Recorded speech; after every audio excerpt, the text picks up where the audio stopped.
Alright, welcome along to the Lazy Heretic movie podcast. I am your host, Jason the Lazy Heretic. With me is Pappa. What's up? Good to see you, mate. We are sitting here in the car, waiting to go and see... What are we seeing? Jumanji. That's right. Yeah. Welcome to the jungle. And we thought we should probably do our review spoiler talk on Star Wars Episode 8 before we go in to see this next movie, and then we'll do Jumanji next time. But anyway, so we're just sitting in the car, so that's why the audio sounds like it does. But that's cool, because we just want to talk movies. So, spoiler warning right up front. Star Wars Episode 8. If you haven't seen it, why not? Where are you living right now? What are you doing? Why are you even listening to this podcast? I mean, unless you're like serving the Lord in some place. In the middle of nowhere. Yeah, but then, how are you listening to this podcast? I don't Internet, know. Man. Internet, the Satellite. Magic of the internet, yeah. I suppose it wouldn't be on Pirate Bay yet, would it, Star Wars? I wouldn't know about that, Jason. What is Pirate Bay? What are you talking about? 1, 2, 3 movies. Yes. So, anyway, Tay, we're going to talk about Star Wars Episode 8. And I feel kind of bad because I changed your mind on Star Wars. Like, you and I saw it twice, and at the same sitting both times. The first time was like, oh, you're here as well. And oh, hello. Yeah, we initially thought you were going to be 10 minutes ahead of me, but you ended up being in exactly the same cinema. And we saw it 3D the first time and 2D the second time. I have to say, 3D does nothing for me. No, like, I wore those glasses, I was like... I didn't even notice it after a while. I was like, you forget about it in 2 seconds. And it's because most movies aren't actually made to be 3D movies. No, exactly. So. Yeah, so anyway, so we saw it at midnight on the day it came out, and you called me at 3 a.m. or 3:40.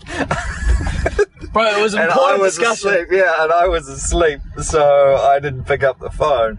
But, how you were asleep? That's like 20 minutes after the movie finished. Bro. I get home and I'm done. And then we saw it again the next week. And in between, I think I managed to change your opinion from like, yeah, it was awesome. Well, you tell me, what was your initial thoughts coming out of midnight screening? So, I mean, there's some big, obvious, like, that's just bad. just like Mary Poppins in space. Like, I'm sorry, but that would have been a fantastic way for Leia to die. Yeah. And great, she's dead. Yeah. She's out of the movies. Except, and then you're just like, we're just gonna give her force pull. Yeah. Except, like, not just force pull, like, frickin' force drag from 10 miles away back into the spaceship. Like, and which is just crazy because, every Star Wars movie, like, Luke struggled to lift a lightsaber with the Force. Even Yoda versing Palpatine. No, not Palpatine. His X-Wing. The other Sith in the second one, and they're fighting in the... Dooku. Dooku, yeah, facing Dooku. Lifting up the rocks. And like, Yoda's struggling, and Yoda's meant to be like the king of the Force. Jam, like he's meant to be amazing. And just like all of a sudden, the Force is just like multiplied by like 1,000,000, and like we can just like do stuff. So, but before we get on to the bad stuff, you initially thought the movie was quite good on the midnight showing? Yeah, so overall, I walked out saying, you know what? I quite like that movie. Yeah. And I stipulate that, and I stipulated it on the night. I liked it because it's Star Wars for the new generation. Yeah. It's for the new, 14, 15, 16-year-olds coming through who might not have seen the original Star Wars or have seen them but didn't really get them because, they've only ever known great CGI, great film, great, so they haven't actually really experienced, that kind of hype that comes from watching, 1, 3, 4, 5, and 6, then 1, 2, and 3, and now moving into the next set. So, I mean, it's... I thought, this is not bad. Yeah. And I quite like the humor. I mean, I like Marvel movies, and I think it was quite similar to Marvel. And so I quite, on the face of it, the face of walking out of it, I quite liked it. And I think partially is because it's been like 2 years since I saw 7. So you can't really you can't really remember 7. I couldn't really remember 7 going into 8, besides the fact that Snoke was a big bad dude and like Rey was like, you know, a bit of a Nancy Drew character, like, you know, like, and you know, Rey redeemed herself in my eyes. I think she did better in this one. I think they answered a few questions of like how she was a better swordsman and like using lightsaber and a few of those kind of things, just through, you know, through a little bit of scenes and stuff like that. But then I talked to you. I talked to you and I watched a few videos on YouTube, and then I went back and I rewatched it. And I thought to myself, this is not a movie of a trilogy. This is a standalone movie where they've, you know, where you've got some background information, and then obviously there could be 3 movies after this or 2 movies after this. So it was this should have been number 7. For example. Of course, because Snoke felt like a non-entity. Whereas, and like you said, and to me after we got out, you know, Snoke set up in number 7 was like this big, overpowering Sith Lord who was old and wise and strong in the dark side of the Force. Who's been around? He says he's seen the Jedi rise and fall, or the Empire rise and fall. So he's been around since, you know, the time of the Emperor Palpatine, you know, and through all of that. So I mean, he's a big bad guy, and he kind of like turns into Hugh Hefner with a gold suit. There was like, and his slippers. And slippers, man, and just like ring. So not impressive. And then just gets killed. And the other thing is, the way he dies is just stupid. Because I quite liked it originally, and then I thought about it more and was like, actually, that's stupid, because like he's so powerful, he can force presence himself around and he can read people's emotions, but he couldn't read that Kylo was tricking him to. And he could link minds together, like he linked Rey and Kylo's minds together. And so overall, after the second viewing and a little bit more deep thinking, I thought, no, actually, this destroys so much canon. It's like, this sucks. And I think I'm painfully aware. I mean, I know in number 7 that Rey just became powerful for no reason and all that kind of stuff. And I think that's just a sign of the times that people don't want to see, you know, 20-minute character development. No, they don't. People don't want monologues. They just want boom, straight into it, you know. And that's really sad, because, you know, some of the greatest movies, I think, have the, you know, the slow, the calm, then the action, and then back to the slow, and the development and the production. But, you know, people just aren't really that, you know, they want something to be happening. So when it's calm and chatting, people need humour. You know, they want something to entertain them during that period. I think that's what they did. So overall, in terms of a quality movie, I'd give it a 6.5, 7 out of 10. In terms of like canon of Star Wars, like 4.5, 5. I think it just, like, I really wanted to like this movie because I didn't like The Force Awakens that much, but I would say The Force Awakens is a better Star Wars movie than this movie. Like, you come away, and I heard the director say in a red carpet interview that he wants people to come away feeling like it's a Star Wars movie. And I remember I walked out of the cinema at midnight, and, you know, I went with Dean, and he and I were just like walking quietly, and then we like turned to each other and we're like, what do you think? And we were like, I don't know, like, it didn't feel Star Warsy, you know, like it had some of the stuff there, but there was, you know, not a lot of lightsabering. There wasn't, you know, it just didn't seem like the normal, and I feel like it tried to do the Empire Strikes Back thing, but it was almost too tried to be too dark, but also too serious, but also too funny all at the same time. Like, I feel like when you look at, like, say, The Empire Strikes Back, which everyone says, and I totally agree, is the best Star Wars movie of the 8 that have been shot so far. Well, hands down. 9. Well, there will be 9. Rogue One. Oh, no, well... Yeah, okay, but that's an anthology. That's not part of the main Skywalker story. I mean, technically, it's like 0.8 or 0.5. Yeah. Because it's before. 4.5. 4.5. Wait. Yeah, 4.5. Yeah, 4.5, yeah. 3.5. It's in between. Yeah. But, what was I saying? You know, compare it to Empire Strikes Back. Empire Strikes Back didn't try to have, like, forced funny moments, you know? There was just... The moments naturally came in the dialogue and out of the characters. Like, you think about one of the funniest lines was like in the Echo base when Leia's yelling at Han and she's like, you know, something or other, scruffy looking nerf herder, and he's like, who's scruffy looking, you know? He's just like, you know, it's his character. It's the character that you know as like this anti-hero kind of cavalier kind of dude, and then the development of their romance and everything, nothing seemed forced or contrived or anything like that, you know, in Empire. And there were this training scenes and all that sort of stuff. I mean, you just reminded me. Yeah. This is bringing painful memories back. Yeah. But, like, I've just been talking about, like, Kylo and Ren's, like, story arc.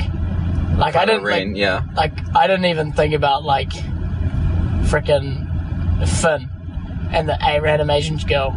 Rose, yeah. Well, that's the thing. Like, there was no random side quest in Empire Strikes Back. Like, everything had a purpose. They had to go to Cloud City because the hyperdrive on the Falcon was broken, and that was the closest place they could go, and they knew Lando there, and it took them a long time to get there. The timeline in Episode 8 is all screwed up as well. Like, Rey spends like 3 days at the most on the island training with Luke, and really she's not even training. Like, he's just trying to convince her not to be a Jedi and not to go back. And Luke's character arc again was something that you kind of go, it's really anti-Luke Skywalker. Like, people go, I can understand why he'd try and, you know, he'd at least consider killing his nephew or whatever, and you're just like, hold on a second, here's a guy who believed that Darth Vader, you know, the most evil guy in the universe, could be saved, and yet he doesn't think that his nephew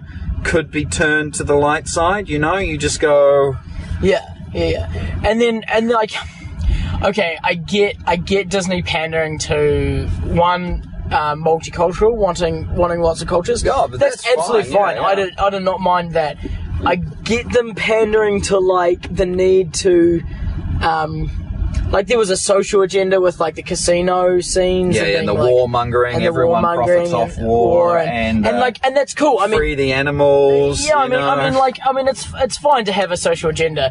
I mean, it was blatant. Like, it wasn't it wasn't a hidden agenda. There wasn't, like, any mystique to it or anything like that. It was just straight up, like, if you're not an environmentalist, you're a bad person kind of agenda. Which, like, I didn't really mind. It was okay. But then, like, the forced relationship between Finn and Rose, that, like, had zero chemistry. Yeah, that's the thing. When you think about the relationship between Han and Leia, that would be the parallel to the, you know, because you've got the battle at the beginning, and then Han and Leia go off on their side quest, and Luke goes on his quest to Dagobah to be trained. So you've got Luke is Rey being trained by Yoda, Luke. Then you've got Han and Leia, Rose and Finn going off to do something else. But they're not... Their mission is not like that whole thing. You could cut it out and it would affect zero part of the film. It had nothing to do with the movie. Had no bearing on the movie at all. Oh, and then even like the whole premise. So if you're excluding Kylo and Rey's arc, the whole premise of the movie was a very slow spaceship chase in space. Car chase in space. Like, and the stupid thing is, all right. the rebels are evacuating to their ship from their planet. The first thing you do, firstly, what the heck, fuel? There's been no fuel in Star Wars ever. Like, there's no, like, we've never talked about fuel in Star Wars. It's always been hyperdrives breaking down or things like that. Okay, sweet, okay. Granted, take it that fuel exists. They have to fuel it by some way. Okay, whatever. They just left the rebel base. You think that the first thing they do would be fuel the ship before they fly off? Escape. And like one jump to hyperspace. And the other thing is, like, they're like, the Empire's tracking us through hyperspace. So then you go, okay, why does the Empire even need to follow them? Why don't they just sit there and wait for them to run out of fuel? It's not like they're going anywhere, and then just they're tracking them, so then just jump to their position and blow them up. Like, they actually couldn't escape, you know? But even more stupid than that, like, so what we're going to do is going to hack into their ship, and we're going to turn off the transponder that's tracking us, and that way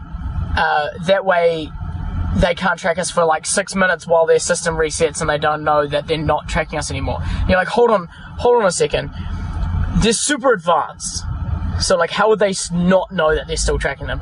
And two, why would they only decide to track with one ship? They've got like 30 ships, and they're like, they can track us with... And they literally said this. They said they could track with any ship. But they're just tracking us from one. And you're just like, hold on, that doesn't make any sense. That has zero... Like, like, if you have 30 ships and tracking someone is minimal resource from your ship, especially if you're bombarding them with freaking laser cannons for like 16 hours. Okay. For goodness sake, you have the resources to track them on more than one ship. And why wouldn't you? It's just like having a backup plan. Like, no one's that dumb. Like, I mean, the thing is that, you know, on the face of the movie, I enjoyed it. Because the face of the movie was cool. But once you actually thought about everything that went into the movie, you're like, this is terrible. There were good moments, like, you know, and there's some beautiful sets and some beautiful locations and things like that. But, yeah, again, you just like...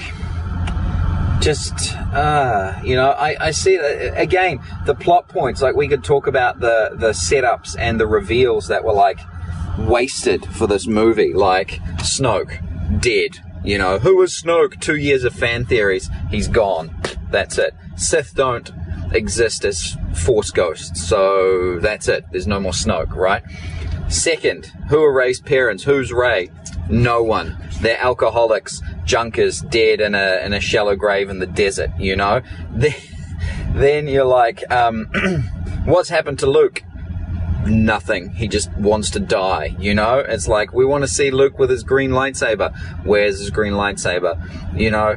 We want to see Luke do some stuff. Nah, we're going to kill him off because he expends all his life energy projecting himself across the galaxy. It's like, you know, just, it doesn't seem consistent. Like, Yoda went to Dagobah not to die, but to be in hiding from the Empire so the Jedi could survive, you know?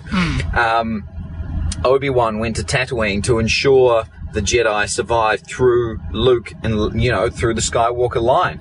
And it's just like, you know, Luke just like fails to train one guy and gives up, goes to kill him.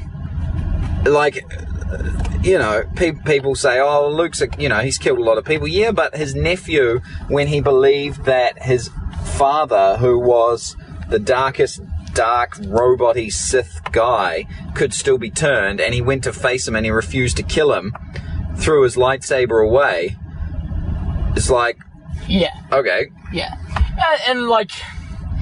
And then the Leia thing, you know, I don't know what they're going to do. She's obviously going to have an off-screen death because they've said, like, she's not coming back in Episode 9, and they've said that they won't use her computer-generated likeness in Episode 9. So you go, well, you get way to honor the character, you know, like now she's got to have an off-screen death if you're not going to, or she's going to die in the first couple of minutes, and now you've got no more original trilogy characters left. Yeah. I mean, Luke could come back as a Force ghost or whatever, but you just go, like, everything happened like a movie too early. If you're really going to pass the baton to the next generation, you take your time to do it, you know?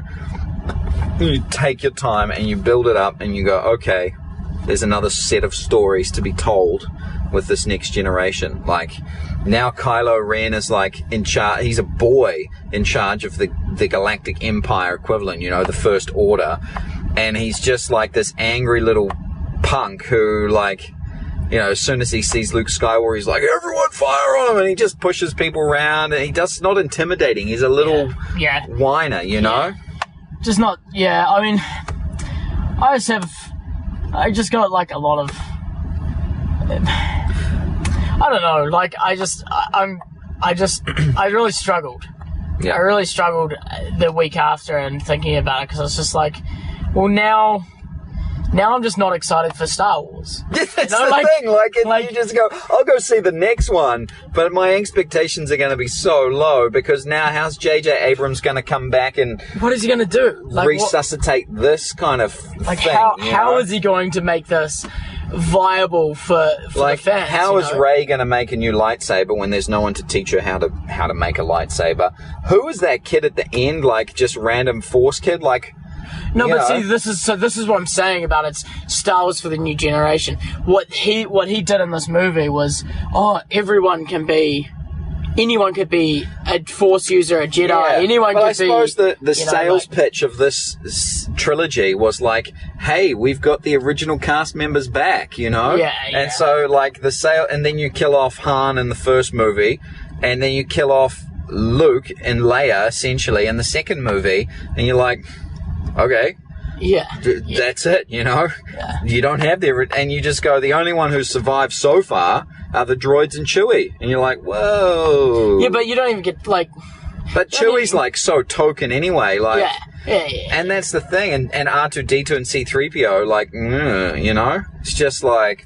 I mean, like, they're important parts, but, like, just that's all they are, the little parts. They're not, like, you know... They don't hold anything together. Yeah. They don't produce any more interesting things. Yeah, okay, well, we got like 5 minutes, and we'll wrap this up. What are some good things that you enjoyed? I enjoyed Yoda's cameo. Like, that was great. You know, seeing him, except the puppet was weird as anything. Like, I feel like they made a puppet, so that was a puppet, not CG. Yeah. So they made a puppet, but I feel like they didn't commit to the Force Ghost thing. Like, he should have been more see-through, I feel. He was too solid. Yeah.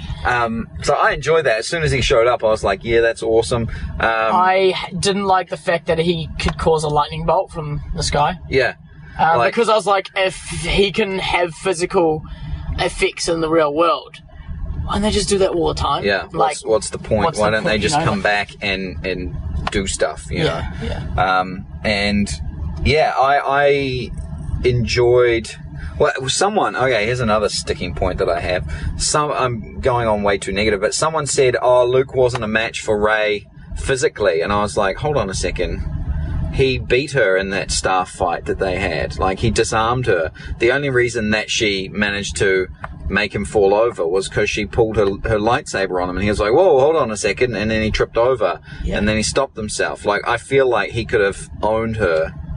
But then, know? I think like that whole scene was like he was the confident master dealing with her. Yeah. Easy, and then just like suddenly he trips over and you know it's like I don't know, like, I feel like they just made Luke a terrible character. Yeah, that's the thing. And I mean, Mark Hamill said, I fundamentally disagree with everything that Rian Johnson wrote about Luke Skywalker. He said, I had to pretend like it was Jake Skywalker or someone who's not Luke, you know? Like, when the actor... who has embodied this role for 40 years goes, nah, this is not how my character would act. I mean, surely as a director you go, maybe I should listen to the, like, 3/4 of the cast telling me I'm doing this wrong. Yeah. And, like, I mean, you don't have to go with fan theories, that's fine, but, like, at least consider fan theories and, like, take, you know, because the fans, you know, screw you, like, the fans know way more than you do about Star Wars. That's right. Like, you have some dedicated people out there who just, like, have, like, thrown themselves into this movie, series. And the other thing that I hate is that they've just been like, you know that 30 years of literature of Star Wars? It's now the expanded universe, it doesn't exist. It's being moved to a parallel universe, And it's like, well, no, don't do that. Like, everything is being canon. All of that literature is canon, I think. Most of it's canon, at least. And you're going, and suddenly you're just going to say... No. No, and that doesn't mean you can't invent a new bad guy or do a new thing. You just adhere to the literature. Anyway, bro, so would you give this a Clone Wars or a Empire Strikes Back? Clone Wars. Yeah, bro, me too. And out of 10, like, I'm going for 5 out of 10. Yeah, like, I'd go for 5. Yeah. Overall, if you consider all the points. Yeah. A 5. I mean, the movie itself wasn't bad. But as the second in a trilogy... Where it's supposed to continue the story. As a movie, it's fine. Yeah. Like, it's a fine movie. Yeah. But it's not a canon movie. Yeah. Yeah. All right. Well, we're going to go see Jumanji, everyone, but feel free to leave a comment if you disagree, which I'm sure most of you will disagree with us. That's fine. We'd like to talk about it. Subscribe, check us out. But otherwise, we'll catch you when next time we talk about Jumanji. All right? Take care, guys, and we'll see you later. Bye.